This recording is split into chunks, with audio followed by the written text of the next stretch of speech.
Comparison வந்துட்டு thief of Joy. நம்ம சின்ன வயசுல இருக்கும் போது உங்க வீட்டில் வந்துட்டு உங்களோட மார்க்கையோ இல்லை ரேங்கையோ வந்துட்டு வேறே குழந்தைங்களோட வந்துட்டு கம்பேர் பண்ணியிருக்காங்களா?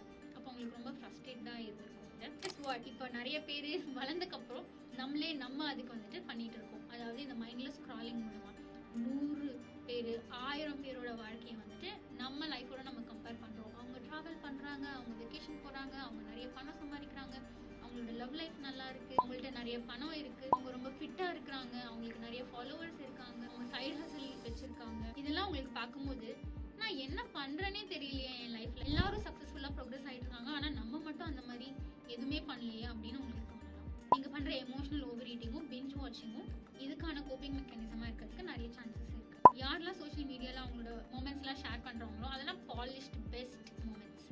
அதுதான் அவங்களோட ஃபுல் ரியாலிட்டியா இருக்கணும்னு அவசியம் கிடையாது. So pass consuming,